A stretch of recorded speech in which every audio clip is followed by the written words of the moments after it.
Halo semuanya, balik lagi ke channel Sofia Mega. Kali ini aku akan kasih tahu buku apa aja yang aku baca, aku selesaikan di tahun 2020. Gak banyak, karena gak banyak itu aku mau ranking juga dari urutan nomor 1 sampai nomor terakhir. Ada apa aja bukunya? Tetap tonton videonya sampai habis. Jadi di tahun ini aku gak banyak baca buku, cuma 10. Ini kayak paling jelek di antara 2 tahun yang sebelumnya. Tapi aku nggak sedih karena 10 buku yang aku baca itu bagus-bagus semua. Daripada di 2 tahun yang sebelumnya itu aku ngerasa nggak semua buku tuh bagus gitu. Cuma beberapa aja yang aku suka. Tapi di tahun ini semuanya bagus. Dan aku pengen ngeranking bukan dari jelek atau bagusnya. Tapi aku cuma mau ngeranking dari mana buku yang paling berkesan buatku dan mana yang ya bagus tapi nggak terlalu berkesan gitu buat aku. Buku yang aku baca ada di sini ya. Ada 8 buku. 8 buku fisik maksudnya. Sama 2 buku itu ada yang aku selesaikan di Kindle. Di sini. Jadi bukunya apa aja aku akan kasih tahu. Pertama yang aku baca di awal tahun itu ini, Dongeng Pulau Tak Dikenal dari Jose Saramago, ini diterjemahkan oleh Roni Agustinus. Buku ini udah aku review juga nih barengan sama si para pelacurku yang sendu, jadi kalian bisa tonton reviewnya. Nanti aku kasih linknya di atas ini sama di description box. Ini diterjemahkan oleh, aku lupa namanya, dari An Ismanto. Penerbit Circa juga, judulnya Para Pelacurku yang Sendu dari Gabriel Garcia Marquez. Selanjutnya ada Artisan Brand dari Handoko Hendroyono, sama ada Brand Gardener dari Handoko Hendroyono, itu semua buku bisnis ya. Terus ada 2 fiksi lagi, Midah, Si Manis Bergigi Emas dari Pramudia Anantatur. Terus Belajar Mencintai Kambing, aku punyanya yang versi lama banget. Ini udah dicetak ulang sama penerbit yang lain. Dan bukunya ukuran kecil, covernya lucu banget. Jadi ya aku punyanya ini, jadi aku bacanya yang ini. Terus selanjutnya ada Membicarakan Feminisme dari Tante Nadia Karima Melati. Mbaknya nggak mau dipanggil mbaknya mau dipanggil tante. Jadi ya udah Tante Nadia. Selanjutnya A Cup of Tea dari Gita Saf, sama yang di Kindle ini 2 buku yang sering banget aku bicarain di channel YouTube ini tahun kemarin. Judulnya itu How to Stop Feeling Like Shit sama Ego is the Enemy. Oke, kita akan mulai ranking ya.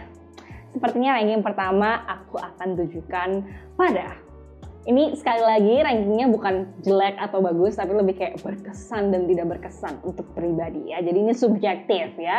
Ranking pertama menurutku layak diberikan pada How to Stop Feeling Like Shit dari Andrea Owen. Buku ini berpengaruh banget untukku karena selama ini aku selalu melihat pemahaman self love itu dengan sebelah mata gitu ya. Dan semakin hari juga maknanya semakin kabur gitu loh kalau di internet. Dan di tahun ini aku ngerasa aku harus lebih serius belajar ini karena sepertinya aku punya PR untuk itu.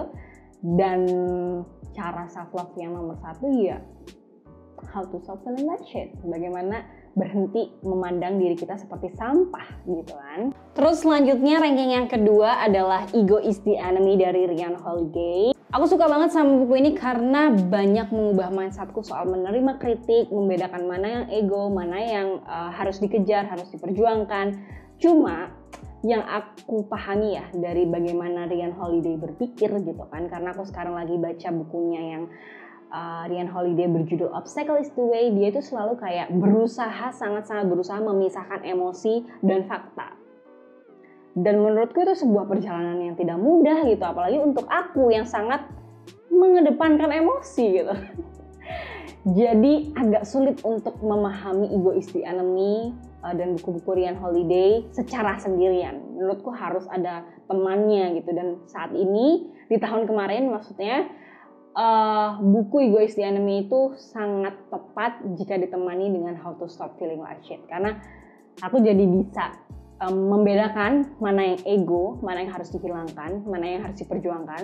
Tapi ketika kamu memperjuangkan itu dan gagal, bagaimana berusaha untuk mengolah emosi itu dengan lebih baik gitu.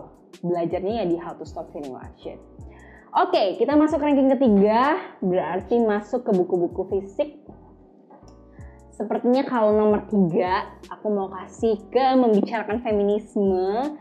Karena dari dulu aku ngikutin topik-topik feminisme, tapi lagi-lagi kalau di internet itu banyak nilai-nilai yang kabur, banyak makna-makna yang kabur, banyak perjuangan-perjuangan yang kabur. Karena apa? Semua orang bisa berbicara. Jadi informasinya itu kayak simpang siur. Orang yang salah bisa jadi benar, orang yang benar bisa jadi salah gitu kan. Jadi buku ini membantuku untuk lebih memahami apa itu feminisme dengan ide yang utuh, tapi pemahamannya mudah banget ditangkap gitu. Selanjutnya, anyway terima kasih Tante Nadia sudah menulis ini. Ini salah satu buku yang bagus banget, ditunggu buku-buku yang selanjutnya. Selanjutnya nomor 4. Oke. Ada 2 novel lainnya aku bingung karena ceritanya sama-sama indah. Aku tahu aku nggak bisa menilai fiksi dengan baik, cerita fiksi dengan baik. Tapi aku tuh seperti pembaca awam gitu. Membaca buku fiksi untuk menikmatinya saja. Menikmati ceritanya, terkesan oleh tokohnya, benci sama tokohnya. Kayak ibu-ibu nonton sinetron gitu loh. Jadi ya itu yang aku cari di fiksi. Meskipun ada banyak kritik-kritik atau sudut pandang baru yang aku temukan di cerita fiksi, tapi aku tidak bisa mengolah itu menjadi review yang baik gitu. Jadi kalau misalnya kalian butuh sebuah review cerita fiksi yang keren, yang mendalam, bukan di sini tempatnya. Di sini aku lebih banyak membahas soal buku non fiksi untuk pengembangan diri. Oke. Selanjutnya nomor 4 ini aja deh. Dongeng Pulau Tak Dikenal, ceritanya indah banget. Kritik tentang pemerintah, terus soal mengejar mimpi juga, mengejar tujuan. Tapi aku agak nggak paham sama endingnya. Tapi menurutku ceritanya indah banget sampai aku kayak pengen nyimpen buku ini jangan sampai hilang dan pengen anakku baca ini. Selanjutnya, Para Pelacur yang Sendu, ini dari Marquez. Aku penasaran banget sih sama tulisannya Marquez dan ini bagus banget, diterjemahkan dengan baik juga, dua-duanya dari penerbit Circa. Ini nomor 5. Nomor 6. Nomor 6 sepertinya si Manis Bergigi Emas, bukunya Pramudia Anantatur, ini bikin aku nangis. Ini belum aku review sih di channel YouTube. Jadi ceritanya tuh ini kritik kepada kaum religius. Dan Midah ini harus berjuang di kota metropolitan dengan segala kejahatannya untuk memperjuangkan anak-anaknya. Di sini juga membahas kejahatan laki-laki, kesel banget pokoknya bikin nangis, sedih. Dan ini salah satu yang berkesan ya. Terus selanjutnya berarti nomor 6. Nomor 6 ini deh. Belajar Mencintai Kambing, ini juga belum aku review di channel YouTube ini. Ini tuh kumpulan-kumpulan cerpen nih yang pertama kali ditulis oleh Mahfud Ikhwan. Aku baru baca karya Mahfud Ikhwan itu yang Kambing dan Hujan doang. Jadi banyak kalian bisa ngelihat perkembangan tulisannya Mahfud Ikhwan di sini dan menurutku itu yang paling menarik. Tapi meskipun begitu ada banyak cerita-cerita yang berkesan di sini. Salah satunya yang aku selalu ulang-ulang ini gitu. Kalau lagi ngobrol soal kejahatan manusia, emang paling bener tuh lebih baik kambing. Sejahat-jahatnya kambing dia cuma nyeruduk, tapi sejahat-jahat manusia itu modelnya bisa banyak banget. Aku suka banget cerita-cerita desa dan cerita-cerita kambing dari Mahfud Ikhwan. Tapi di sini ceritanya lebih beragam, hewan-hewannya lebih beragam gitu daripada yang Kambing dan Hujan. Selanjutnya tinggal 3 ya, tinggal 3. Sepertinya aku akan kesini dulu. Jadi kesini dulu Artisan Brand, Handoko Hendroyono, banyak ide atau pemikiran yang fresh. Tapi cuma di surface, aku butuh sesuatu yang praktikal, tapi nggak aku dapat di praktikal, nggak dapat hal itu gitu di sini. Jadi ini bagus, tapi kurang berkesan aja gitu, bukan buku yang benar-benar aku cari gitu sebenarnya. Selanjutnya A Cup of Tea dari Gita Saf. Aku sebenarnya suka sama buku ini. Kalau dihilangkan covernya sama sinopsis, karena covernya tuh nggak sesuai sama isinya gitu. terus sinopsisnya kurang sesuai. Kalau misalnya kamu lihat video-video terbaru dari Kitasaf itu keren-keren banget. Dia melakukan riset secara mendalam akan banyak hal. Kitasaf suka banget mengkaji sesuatu dari makna harfiah. Kayak misalnya open minded. Apa sih sebenarnya arti open minded itu? Toleransi. Dia kembali lagi ke dasar bahasa gitu kan. Cuma aku ngerasa di sini dia cuma curcol. Memang bukunya ini jadi kayak buku bacotnya Kitasaf gitu ya, karena buku A Cup of Tea kalau disingkat itu bacot. Jadi bacotnya Kitasaf. Aku sih berharap ada sebuah pandangan yang lebih dalam gitu dari Kitasaf, tapi itu tidak terjadi di buku ini. Tapi buku ini cukup insightful. Aku suka sama beberapa pandangannya.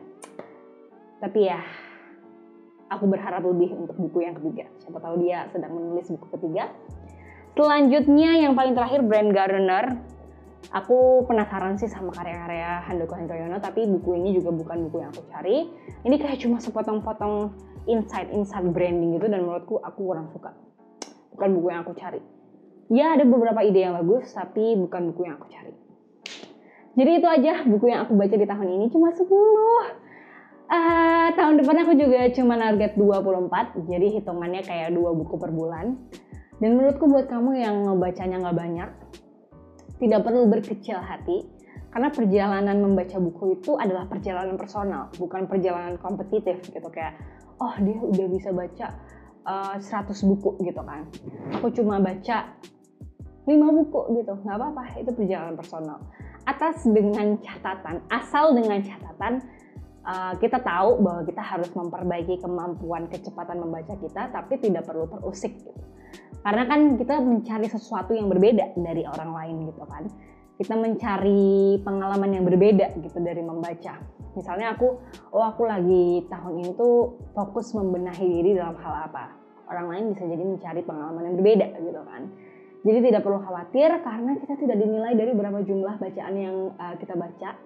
Mungkin itu asik jadi teman ngobrol karena kamu udah baca semuanya, semua buku yang ada di dunia ini. Tapi menurutku orang ujung-ujungnya akan dinilai dari sikapnya, dari bagaimana dia memandang sesuatu, bagaimana dia menyatakan argumen. Ketika dia banyak membaca, banyak referensinya, aku pikir dia akan lebih bijaksana, lebih sering berempati, lebih terbuka gitu ya. Menurutku itu yang paling berpengaruh dari membaca. Jadi jangan berkecil hati, oke?